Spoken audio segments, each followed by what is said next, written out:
Do you love horror, science fiction, B-movies, horror hosts, old-time radio, just plain spooky stuff? Then you should sign up at patreon.com/Lord Blood-Rah. You'll be supporting the production of Lord Blood-Rah's Wrackin Theater, presenting the best, worst, and wildest horror films ever made. Lord Blood-Rah's Wrackin Auditorium, featuring the best of old-time radio horror. Captain Paxar's Star Cadet Hour, showing classic 1950s sci-fi shows for Star Cadets of all ages. Plus, you'll get exclusive access to bonus content like Behind the Curtains of the Wrackin Auditorium, a deep dive into radio horror, Lord Blood-Rah's B-movie reviews, a look at a classic low-budget drive-in feature, and much more. Sign up today at patreon.com/Lord Blood-Rah for the love of horror.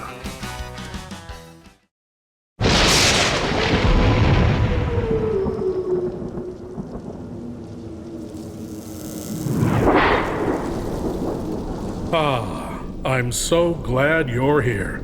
Allow me to introduce myself. I am Lord Blood-Rah. I host horror and science fiction films on my TV series, Lord Blood-Rah's Wrackin Theater, but here, in this cool, intimate darkness, I'll be presenting tales of horror and the uncanny solely for you alone. You will coalesce the settings and the players from the ether of your imagination. Your terror will be your own creation. This is the sorcery of sound, the subtle magic of old-time radio, horror.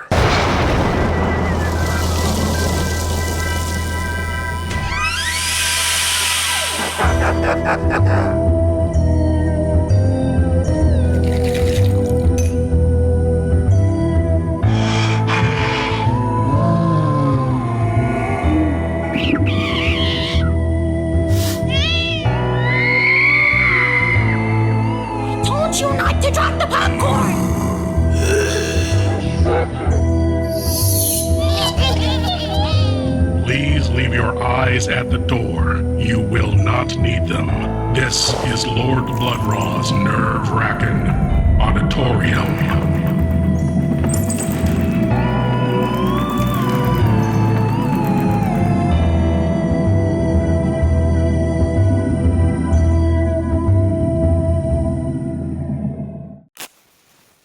The life of a private detective, if you believe the movies and TV shows, is one of danger and excitement. The truth is quite the opposite, quite mundane. But not always. Here is an example of an extraordinary case. From X-1 comes the tale, The Embassy.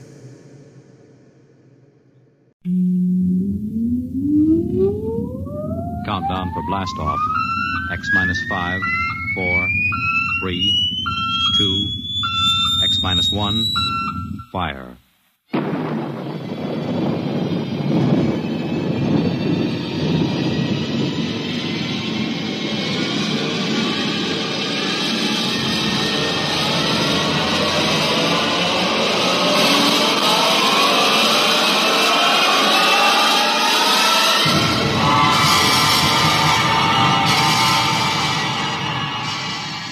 From the far horizons of the unknown come transcribed tales of new dimensions in time and space.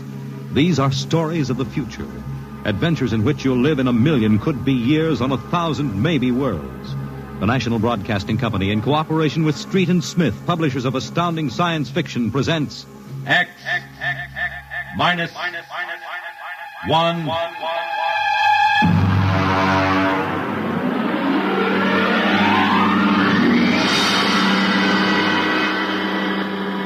Tonight's story, The Embassy.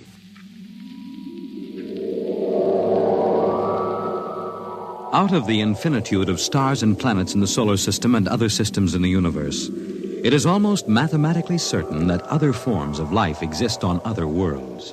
Someday, in the future, in 1,000 years, or in the next 25 minutes, daring travelers through space will make contact with the inhabitants of another world. But the question is, will we contact them first, or will they contact us? a private detective agency in downtown New York. Mr. Graffius, Mr. Broderick will see you. Well, what can I do for you? My name is Graffius of Springfield. I would like your assistance in helping me locate a Martian embassy. Would you say that again very slowly? I came to New York to locate the Martian embassy. I assume you were joking. On the contrary, I am completely serious. As it happens, I am interested only in Martians at the moment. I see. Okay, shoot. Well, it occurred to me in the course of my studies that we, Earth people, cannot possibly be the only intelligent form of life in the universe. Since Mars is older geologically, and since it is also an atmospheric planet, its evolutionary history could easily be similar to ours. You follow me? Well, so far, I can't say no. If this is true, then they must have been watching us, observing us for hundreds, possibly thousands of years. They also know we are a militaristic, warlike race. We might conceivably set out to conquer and occupy Mars someday. In which case, they would try to get the jump on us. Precisely, Mr. Broderick. Now, if you were planning to attack an unknown nation, what would be your first move, Mr. Broderick? Well, intelligence. Find out what the odds are. Oh, you have a very logical mind, sir. You would send agents to scout the nerve centers of earthly civilization and advancement. Not Kansas City or Equatorial Africa, my dear sir, but here, in New York, the most technically advanced spot on the earth.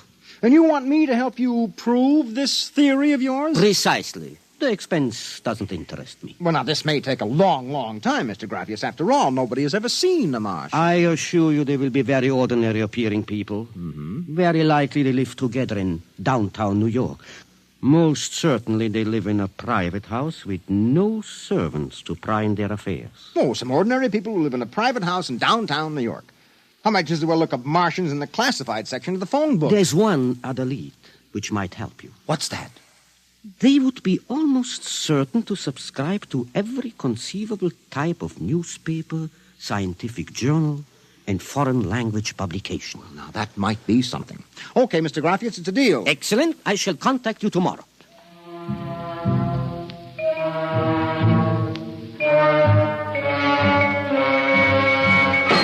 Boss, here's an address. Takes everything from Pick Magazine to the Manchester Guardian. Here, listen to this here.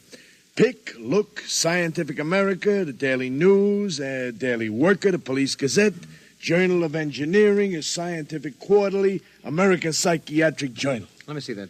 Yeah. Oh, Doolin. Sometimes I wonder, what is the address on this? Well, it's 9 West 124th Street. Which happens to be the Harlem branch of the New York Public Library. Oh. Now, listen, Noodlebrain, what we're looking for is a private house. Oh, boss, what is the sense of all this? You know there ain't no Martian embassy in New York. This crackpot is paying us $100 a day, and we got to keep him happy. Do you understand? Yeah. Also, I have a hunch that Mr. Graffius is not looking for any Martian embassies. He is looking for something quite different. So we are going to find it for him.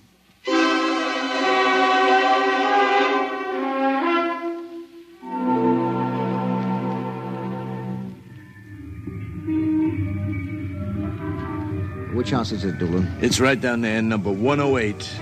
Nobody comes out, nobody goes in. I asked around. You haven't been blabbing around the neighborhood that we're looking for the Martian embassy, have you? Boss, I'm stupid, but I ain't that stupid.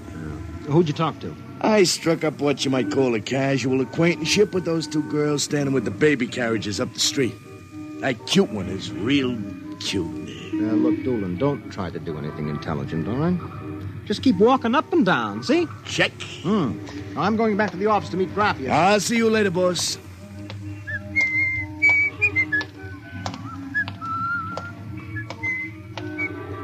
Hiya, beautiful. Hiya, Flatfoot. Name is Doolin, honey. Iron Man Doolin. Your line is getting rusty, Iron Man. So help me, honey. If I'm feeding you a line, may the heavens open up and strike me dead. Hey, what's that? Look out!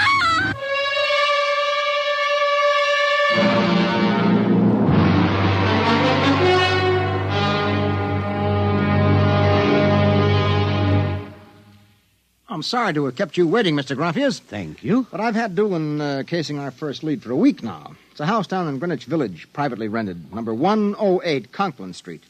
Nobody seems to know anything about who lives there, except that they subscribe to every paper and scientific journal put out.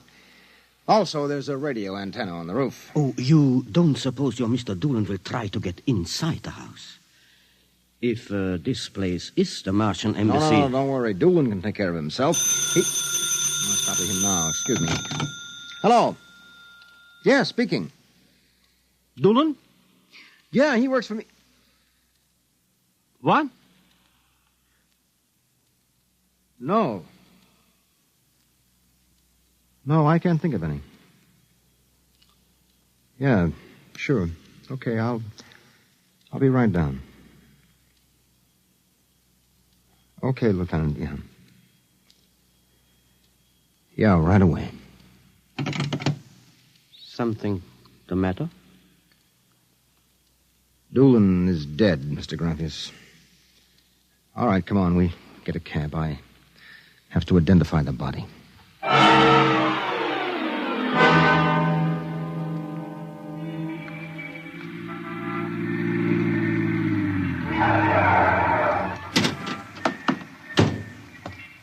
Lieutenant, I'm Broderick. There's your boy, Broderick. Anybody see it? A maid pushing a baby carriage. We can't seem to get any sense out of her. You mind if I talk to her?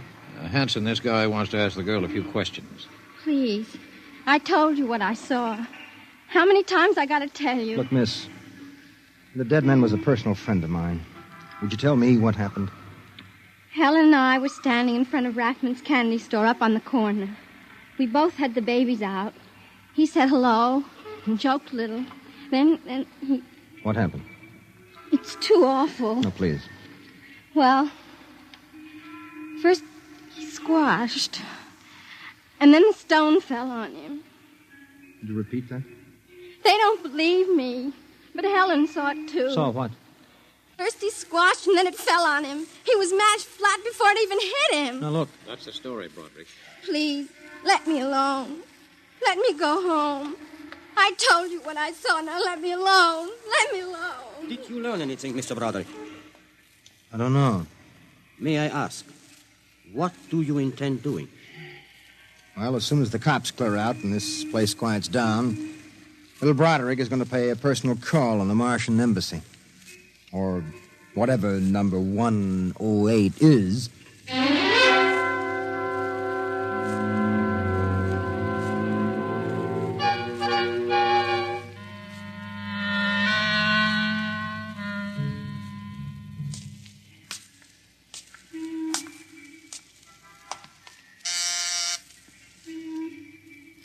Whatever you are, open that door.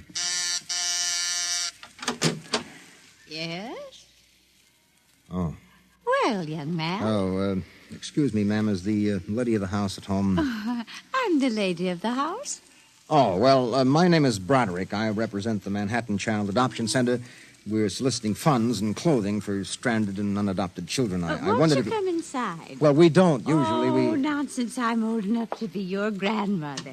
Besides, my son Lauren is working at home. Your son? Oh, he's a bibliographer. He writes summaries of articles and books from scientific journals and publications for libraries and universities. Oh, I see. Sit down, Mr. Broderick. Let me pour you a cup of tea. Oh, thank you.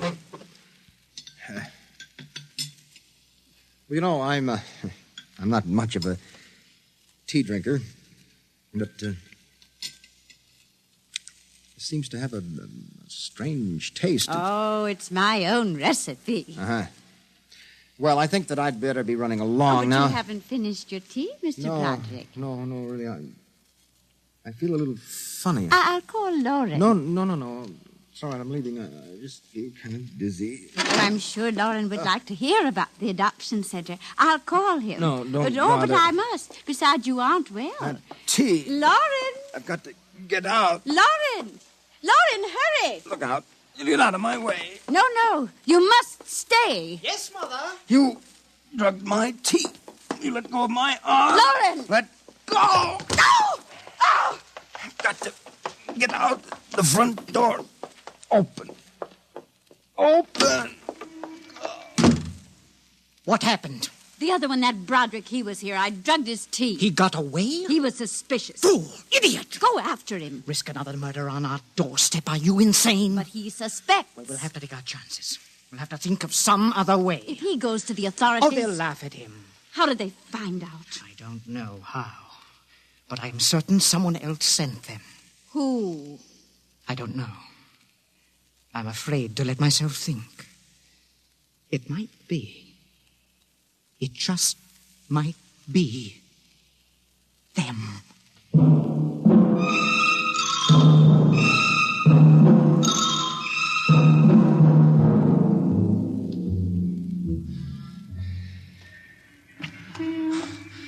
I've got to get help. Oh. Look out!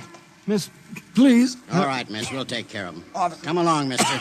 I'm going to give you a break and take you back to the wife and kids. No, you can't. I'm sick. Sick, is it? What's the matter? I'm drugged. They drugged me. Who drugged you? In number 108, the Martian. Who? The Martians in 108 at Martian Embassy. Well, I've seen him with pink elephants, rabbits, and mice, but you're the first one that's got Martians. Oh, it's true, I tell you.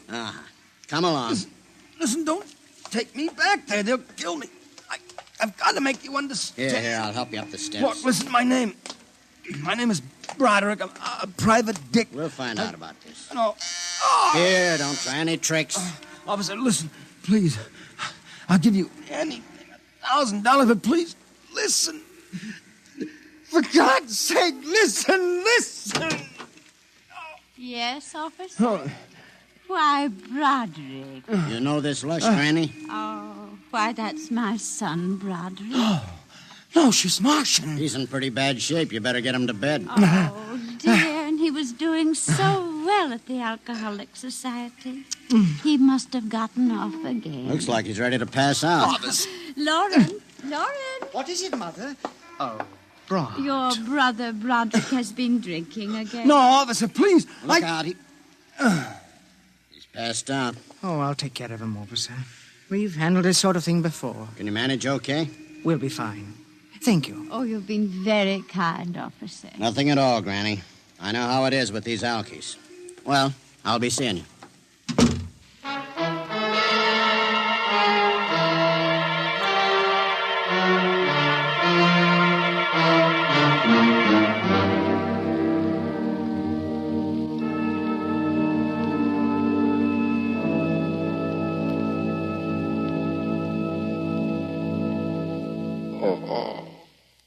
Martian Embassy.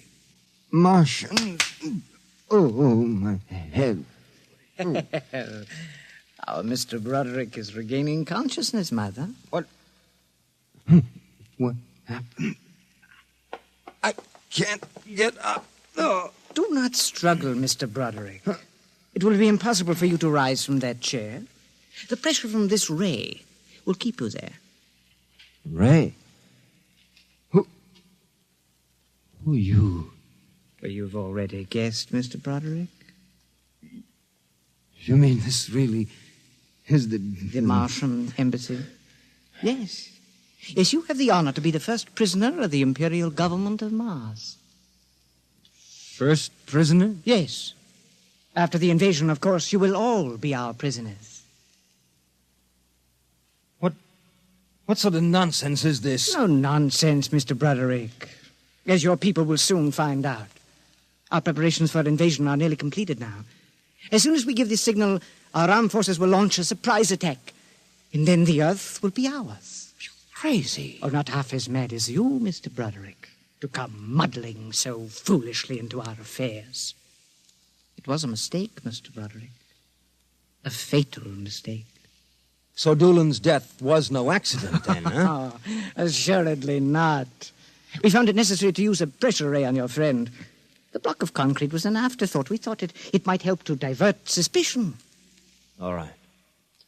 So what happens now? If you cooperate, you can look forward to a quick, painless death. Like your friend, Mr. Doolan. If not? Well, this pressure ray has many delicate adjustments. It can move a pin, or it can crush a boulder. Let me demonstrate. No! You see, Mr. Broderick, as if an invisible vice were crushing you. What do you want? The name of your client. We are interested in knowing who is so anxious to locate the Martian embassy. The names of my clients are confidential. Oh! Well? All right, all right! Turn it off, Mother. Mr. Broderick has seen the wisdom of speech.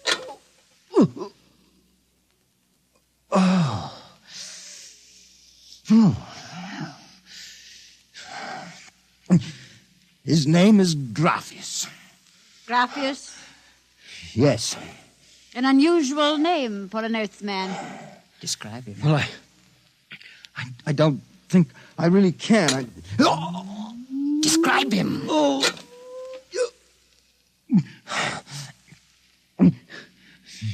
He's tall. The big forehead. It's about 60. Wears thick glasses. He's bald. Lauren, it sounds like one of them. Yes. Yes, it does. Contact the planet. Tell them we suspect that our plans are known. Ask for an acceleration of the invasion day. At once. What about me? Oh, I am sorry, Mr. Broderick. But I'm afraid you know too much now. In exactly 5 seconds, you will feel the full impact of the ray which faces you. I would suggest that you relax and meet your fate calmly. Oh, no, wait a minute. You will feel no pain, just a wall of force crushing you. Yes, but listen. 5. But you can't do this. 4. It isn't human. Yes, I know we're not human. 3. Yes, but do you understand? 2. No. 1. Mother in heaven. Now! No. Lauren! It didn't work. Something has happened. The magnetic field is dead. Stand back from the pressure ray. It will not function anyway. I have decontrolled your field. Lauren! Lauren, it's one of them. They found us. Did you think we wouldn't? You are free to move now, Mr. Broderick. Look, I don't know how you got in here, Graphius, but stick around. These babies are really Martians, just like you said. They're planning to invade the Earth and take over. There will be no invasion. All right, you keep these characters covered. I'll get the police. There will be no need for the police. I intend to handle them myself. But, Graphius, the police will want Do not call the police. I don't get it. You fool of an Earthling. Don't you realize with whom you are dealing? The invasion of Earth by Mars will be like child's play compared with what... Lauren! Oh! Holy mackerel. They just flattened out. Yeah, like your friend, Mr. Doolin. Oh, I detest the use of violence where the intellect can rule. But unfortunately, the Martians are a threat to us and must be destroyed so that we can proceed with our own plans. What plans? Naturally, you wouldn't comprehend. Wait a minute. There are some things here that I do understand. A second ago, that pressure ray didn't work. Now you're using it like it was a toy. How did you get in here, anyway? Who are you? Another one of these Martians? No, Mr. Broderick. I happen to be a Venusian. A what? A representative of the planet of Venus. You're crazy. Not at all. Martian invasion would be like child's play compared to ours. The Martians would simply have conquered and enslaved your people. We Venusians intend to exterminate you completely. And I suppose that you were going to start by knocking me off now, On the contrary, you are free to leave any time you please. Leave? Yes? Are you kidding? I know your plans, the invasion. I could go... Tell the police? Go ahead. Huh? Why don't you try it, Broderick? Because the minute I turn my back, you're going to let me have it. Suppose you try it and see. I have no interest in stopping you. Go ahead. Run to the police. Tell them anything you like. All right, Buster, you asked for this.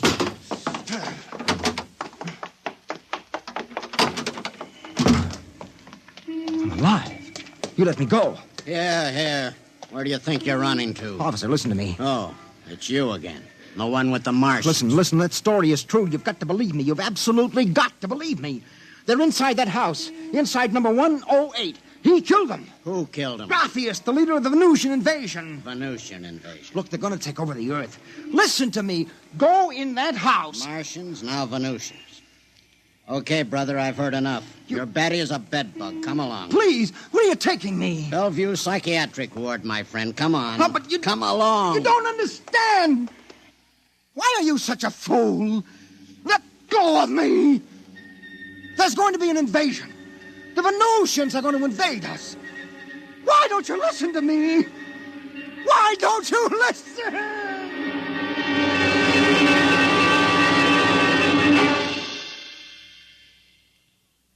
You have just heard X-1, presented by the National Broadcasting Company in cooperation with Street and Smith, publishers of astounding science fiction. Tonight, by transcription, X-1 has brought you The Embassy by Donald A. Wollheim, adapted for radio by George Lefferts.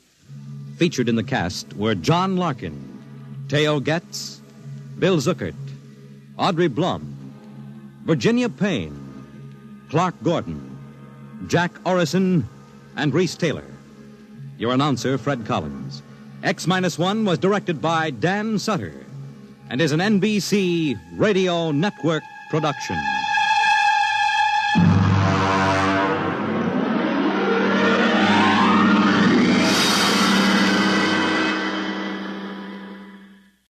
No one believes poor Mr. Broderick, and he's been put away into a hospital for the insane.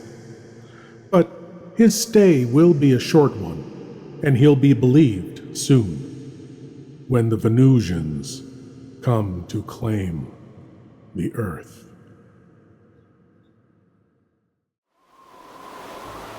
Thank you for joining me in the Nerve-Wrackin Auditorium, and I hope you'll come again. But now it's time for you to rejoin the, real world.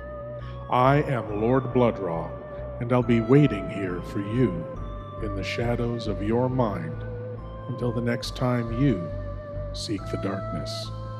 Good night.